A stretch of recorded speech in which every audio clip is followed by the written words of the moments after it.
آج سورۃ الفاتحہ کی آیت مالک یوم الدین کے حوالے سے گفتگو ہوگی۔ اللہ رب کریم ہمیں قرآن کریم کی فہم اور اس پر عمل کی توفیق عطا فرمائے۔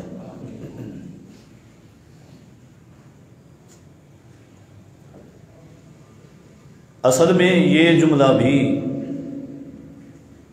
الحمدللہ میں جو لفظ اللہ ہے اسی کی وضاحت ہے۔ الحمدللہ رب العالمین، تمام تر تعریفیں اس اللہ کے لیے جو عالمین کا رب ہے۔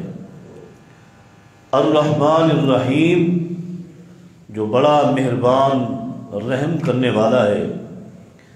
مالک یوم الدین،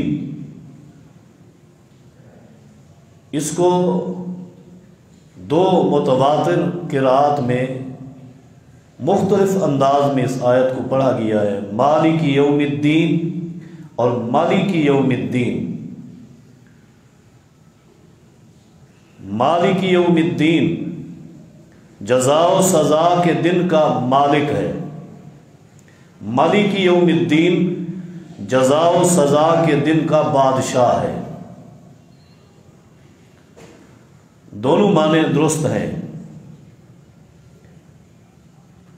مفسرین نے لکھا ہے کہ اللہ رب کریم نے الرحمن الرحیم کے بعد یہ آیت مالک یوم الدین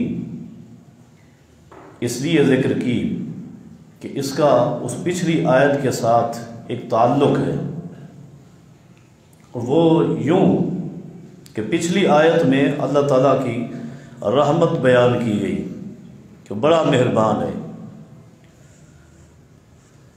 تو دنیا میں ہم دیکھتے ہیں کہ ایک ہستی، ایک شخص ایسا ہوتا ہے جو بڑا رحم دل ہوتا ہے، مہربان ہوتا ہے، وہ کسی پر رحم کرنا چاہتا ہے، لیکن وہ کچھ اوقات ایسے آتے ہیں کہ ان میں وہ مالک نہیں ہوتا۔ جس چیز کے ذریعے رحم کرنا ہے اس کا وہ مالک نہیں ہوتا، یا کبھی ایسا ہوتا ہے مالک تو ہوتا ہے لیکن اس کے اوپر ایک بادشاہ اور ہوتا ہے جو اس کا یہ ملک والا اختیار نہیں چلنے دیتا۔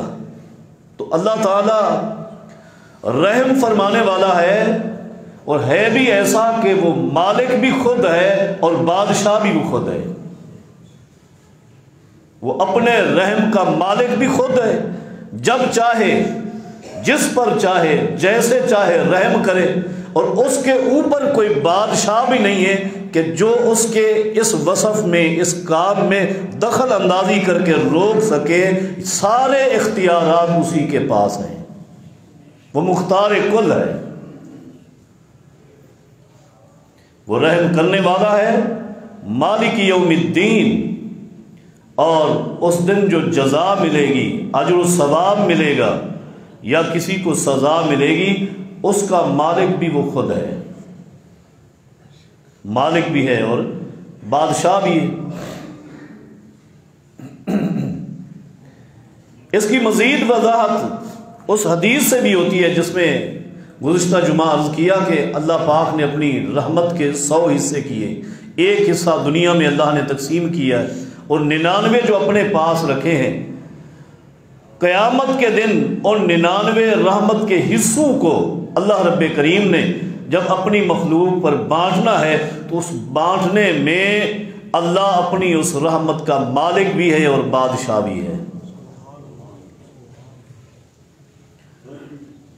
مفسرین نے ان دونوں قرات پر بڑی بحث کی ہے، وہ بحث ایک علمی نقطہ ہے، وہ آپ کے سامنے نہیں رکھتا، صرف ایک جملہ ان کا عرض کروں گا کہ مالک یوم الدین اور مالک یوم الدین دونوں پڑھنا درست ہیں، ایک جیسے، لیکن مالک یوم الدین پڑھنے میں ثواب زیادہ ہے،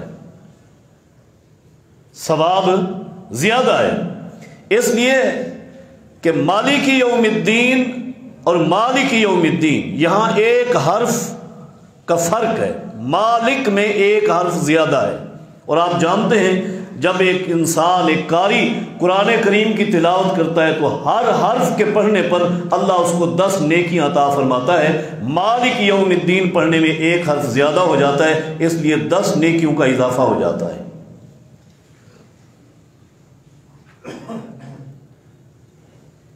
یہ مالک یوم الدین ہے۔ نبی اکرم صلی اللہ علیہ وسلم کی حدیث ہے صحیح بخاری میں، یقبض اللہ یوم القیامہ الارضین السبع ویطوی السماء، اللہ رب کریم قیامت کے دن ساری زمینوں کو اٹھا لے گا، اپنے قبضے میں لے لے گا، اور آسمانوں کو بھی، اور پھر اللہ رب کریم فرمائے گا انا الملک انا اللہ، میں بادشاہ ہوں، میں اللہ ہوں۔ اسی لیے قرآن کریم میں فرمایا یوم لا تملک نفس لنفس شیئا والامر یومئذ للہ، اس دن، قیامت کے دن، کوئی نفس کسی نفس سے کچھ ملکیت اور اختیار نہیں رکھتا ہوگا، والامر یومئذ للہ، اس دن سارا اختیار میرے اللہ کا چلے گا۔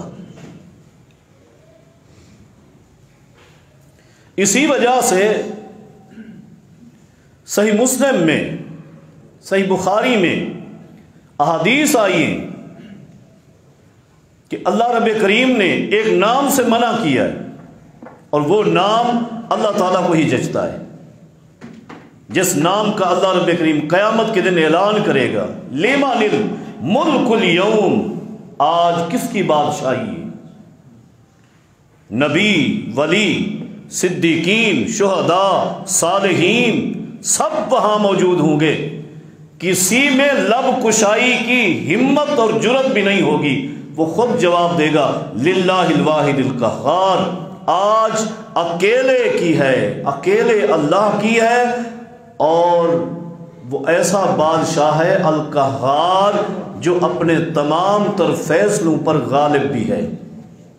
وہ جو بھی فیصلہ کرے، کسی کو جنت میں بھیجنے کا فیصلہ کرے، وہ غالب ہے، کوئی نہیں روک سکتا، کسی کو جہنم میں بھیجے وہ غالب ہے، کوئی نہیں روک سکتا، کسی کو رزق دے کوئی نہیں روک سکتا، کسی کو رزق نہ دے کوئی دے نہیں سکتا، جس کو وہ دے کوئی روک نہیں سکتا، اور جس کو وہ نہ دے کوئی دے نہیں سکتا۔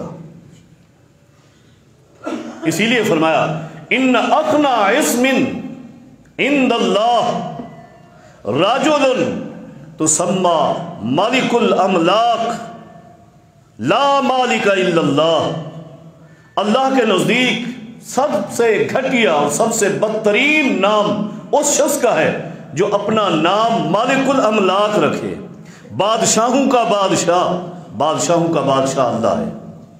اس کی تفسیر میں غالباً سیدنا ابو ہریرہ رضی اللہ عنہ صحابی کا قول ہے، وہ فرماتے ہیں شہنشاہ، جو بندہ اپنا نام شہنشاہ رکھتا ہے اللہ کے نزدیک وہ بدترین نام ہے۔ اور دوسرے مقام پہ فرمایا کہ اغیظ رجل عند اللہ یوم القیامہ واخبثہ رجل تسمى ملک الاملاک، اللہ کے نزدیک سب سے مبغوض ترین شخص وہ ہے، اور اللہ کے نزدیک کائنات کا سب سے خبیث ترین انسان وہ ہے جو اپنا نام رکھے شہنشاہ، لا مالک الا اللہ، بادشاہوں کا بادشاہ اللہ ہے۔ دنیا میں جو چند دنوں کی عارضی بادشاہت اللہ نے کسی کو دی ہے، یہ سب اللہ کی عطا ہے، اس کا مالک بھی وہ خود ہے۔ اس لیے یہ نام رکھنا، اپنے بچوں کا ایسا نام رکھنا ناجائز اور حرام ہے۔ اگر کسی کا ایسا نام ہے، وہ بڑا ہو گیا ہے، اس کو پتہ چلا ہے، اس کو چاہیے کہ فوراً تبدیل کرے، اس لیے کہ اللہ کے ہاں یہ سب سے بدترین اور خبیث ترین نام ہے۔ شہنشاہ نام نہیں رکھنا چاہیے، بادشاہوں کا بادشاہ یہ نام نہیں رکھنا چاہیے، ملک الملوک، ملک الاملاک یہ نام نہیں رکھنا چاہیے، یہ نام برا ہے، یہ تکبرانہ نام ہے، اور یہ اللہ کو جچتا ہے۔ یہ اللہ کے لیے، اللہ کے علاوہ یہ نام کوئی نہیں استعمال کر سکتا۔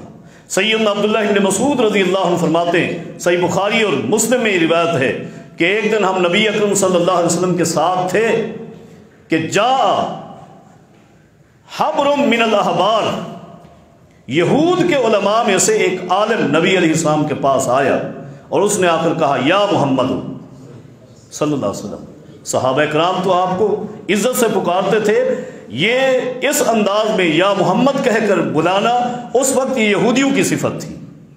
یہودی چونکہ آپ کا احترام نہیں کرتے تھے، اور یا محمد کہنا یہ آپ کا احترام نہیں ہے۔ احترام یا نبی اللہ، یا رسول اللہ، یا رسول اللہ، اے اللہ کے حبیب، اے اللہ کے رسول، یہ احترام والا لفظ ہے۔ یا محمد یہ لفظ احترام والا نہیں ہے۔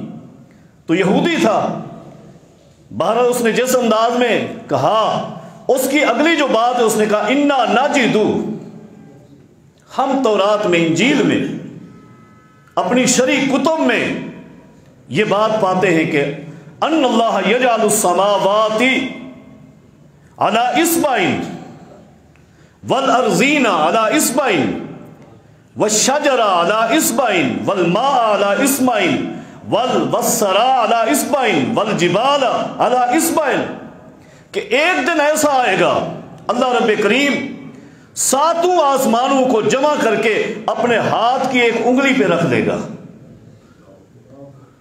ساتوں زمینوں کو جمع کر کے اللہ رب کریم اپنے ہاتھ کی ایک انگلی پہ رکھ دے گا، کائنات میں جتنے پہاڑ ہیں جمع کر کے اللہ اپنے ہاتھ کی انگلی پہ رکھ دے گا، جتنے شجر ہیں، جتنے درخت ہیں، اللہ اس کو جمع کر کے اپنے ہاتھ کی ایک انگلی پہ رکھے گا، کائنات میں جتنا پانی ہے اللہ جمع کر کے اپنے ہاتھ کی ایک انگلی پہ رکھ دے گا، وسائر الخلق علی اصبعین، کائنات میں اللہ کی جتنی مخلوقات ہیں سب کو جمع کر کے اللہ اپنے ہاتھ کی ایک انگلی پہ رکھ دے گا۔ کیا ایسا ہے؟ یہ اس کا سوال تھا۔ یہ ساری مخلوقات ہمیں بہت بڑی نظر آتی ہیں، لیکن اللہ رب کریم اکبر ہے، وہ ان سب کا خالق ہے۔ اللہ کے سامنے کوئی چیز بڑی نہیں، اللہ کے ہاں تو ان کی حقیقت ایسی ہے۔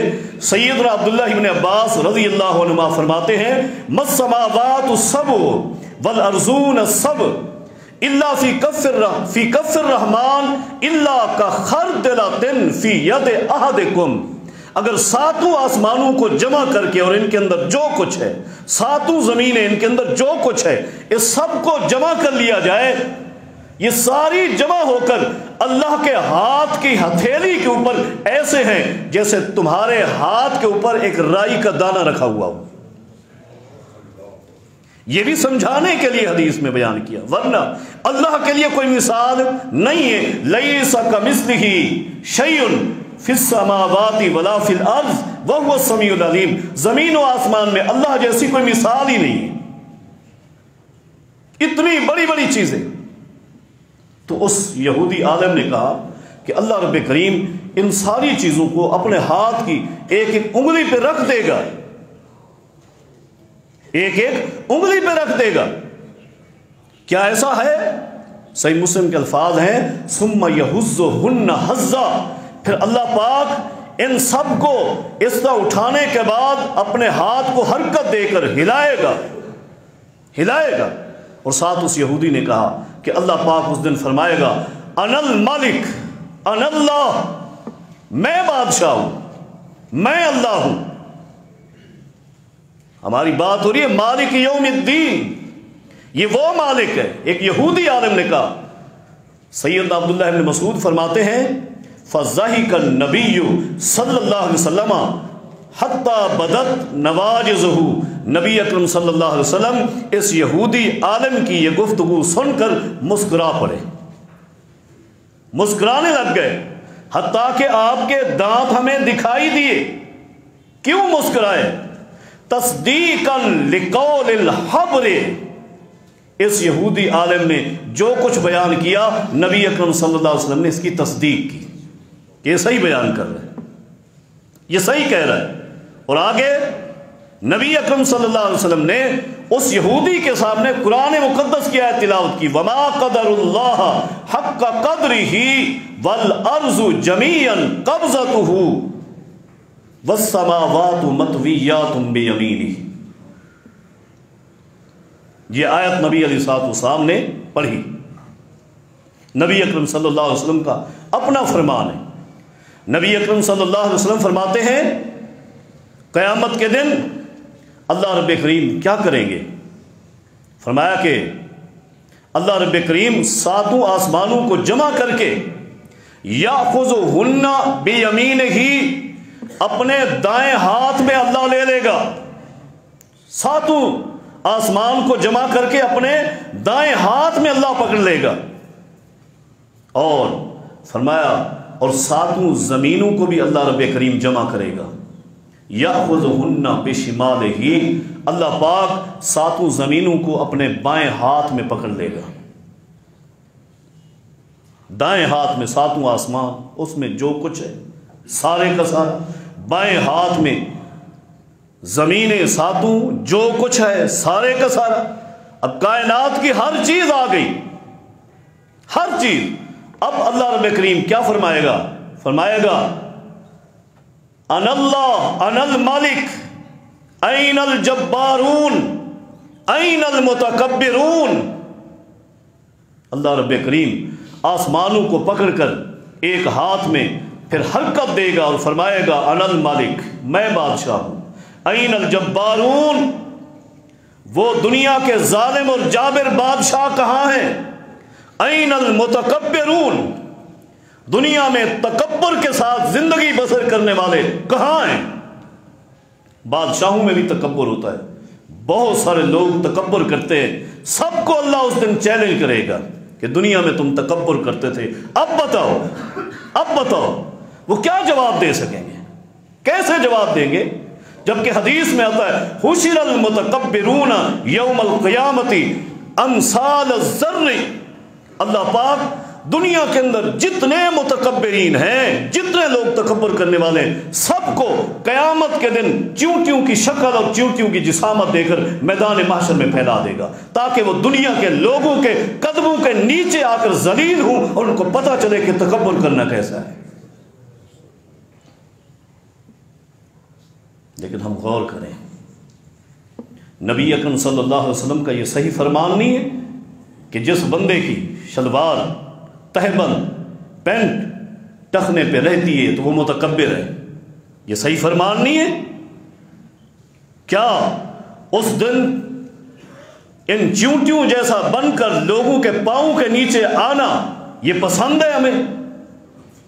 اللہ رب کریم چیونٹیوں جیسی شکل دے کر اور وہی جسامت دے کر میدان محشر میں لوگوں کے پاؤں کے نیچے ذلیل کرے، اور سامنے اللہ کی آواز ہو بار بار ان الملک این الجبارون این المتکبرون۔ تکبر کرنے والے کہاں؟ جبر و ظلم و زیادتیاں کرنے والے کہاں ہیں؟ بولے میرے سامنے۔ کوئی آواز نہیں آئے گی، کوئی جواب نہیں دے سکے گا۔ کون جواب دے؟ کون جواب دے سکتا ہے جس کی سلطنت و بادشاہت کے مظاہر ہمارے آنکھوں کے سامنے لوگ دیکھ رہے کہ اپنے ایک ہاتھ میں اللہ نے ساتوں آسمانوں کو جمع کر لیا، ایک ہاتھ میں ساتوں زمینوں کو جو کچھ ہے جمع کر لیا۔ یہاں رک کر ایک علمی نکتے کی وضاحت کر دوں۔ اس حدیث کے اندر نبی اکرم صلی اللہ علیہ وسلم کے فرمان میں اللہ رب کریم کے دو ہاتھوں کا ذکر آیا ہے۔ ہمارا پہلا نقطہ یہ ہے کہ ہمارا ایمان ہے اللہ رب کریم کے ہاتھ ہیں، لیکن کیسے ہیں؟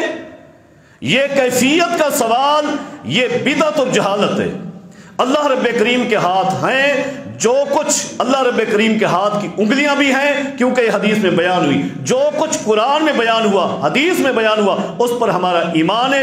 اس سے آگے بڑھنا ہم بدعت سمجھتے ہیں۔ اللہ کے ہاتھ ہیں، اللہ کے ہاتھوں میں انگلیاں ہیں، کیسی ہیں؟ کما یلیق بشانہ، جیسے اللہ کی شان کے لائق ہے اللہ نے ویسے بنائی۔ مخلوقات میں سب کے اعضاء کے نام ایک جیسے ہیں، لیکن اعضاء ایک جیسے نہیں ہے۔ ہر ایک کا وہ عضو اس کی شان کے جو لائق ہے، میرے ہاتھ میرے جو لائق ہے، ایک انسان کے لائق ہے اس طرح ہے، ایک جانور کے، درندے کے، اس کے بھی ہاتھ ہے، لیکن کیسے ہیں؟ میرے ہاتھوں جیسے ہیں؟ نہیں، کبھی نے دیکھے ہیں کسی نے؟ نہیں، وہ کیسے ہیں؟ جیسے اس درندے کے لائق ہے، اللہ نے ویسے بنائے۔ مخلوقات میں بھی اللہ نے ان کا خیال رکھا ہے، ان کے لائق ہے جیسے ویسے بنائے۔ اللہ کی صفات بھی ویسی ہیں جیسے اللہ کی شان کے لائق ہیں۔ ان کی کیفیات میں، ڈیپ میں، گہرائی میں جانا اور پھر اللہ تعالیٰ کی ان بیان کردہ صفات کا انکار کرنا، یہ بدعت ہے، یہ بدعت ہے۔ تو پہلی بات یہ ہے کہ اللہ رب کریم کے ہاتھ بھی ثابت ہے، ہاتھ کی انگلیاں بھی ثابت ہیں، اور حدیث میں 2 ہاتھوں کا ذکر آیا ہے۔ اللہ رب کریم کے ہاتھ 2 ہیں، ان کا تذکرہ ہے۔ اور اس حدیث میں وضاحت کر رہا ہوں کہ ایک دائیں ہاتھ کا ذکر ہے اور دوسرا بائیں ہاتھ کا ذکر ہے۔ صحیح مسلم میں ایک اور حدیث ہے، اللہ کے نبی صلی اللہ علیہ وسلم فرماتے ہیں، المقسطون علی منابر من نور یوم القیامت عن یمین الرحمن وکلتا یدیہ یمین۔ عدل کرنے والے، انصاف کرنے والے، وہ بادشاہ ہوں، گھر کے وڈیرے ہوں، علاقے کے وڈیرے ہوں، سارے کے سارے قیامت کے دن اللہ رب کریم ان کو اعزاز دے گا، شان دے گا کہ اللہ رب کریم ان کے لیے نور کے ممبر بنوائے گا، ان عادل لوگوں کو نور کے ممبر پر بٹھائے گا۔ اللہ ہمیں بھی یہ ممبر عطا فرما دے۔ نور کے ممبروں پر اللہ بٹھائے گا قیامت کے دن میدان محشر میں، اور کہاں بیٹھیں گے؟ فرمایا عن یمین الرحمن، اللہ کی دائیں طرف بیٹھیں گے۔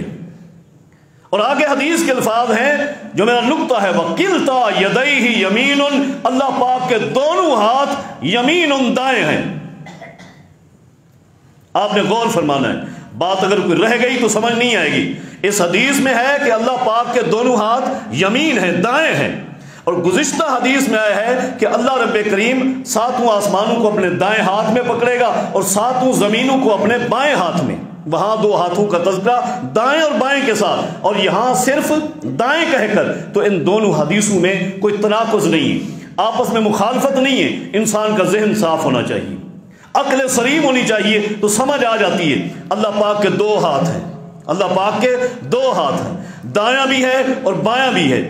جن حدیثوں میں دونوں کو دایاں کہا گیا ہے وہ بھی درست ہیں، دایاں بھی ہے بایاں بھی ہے۔ جن میں دایاں کہا گیا دونوں کو، وہ بھی درست ہیں۔ کیسے؟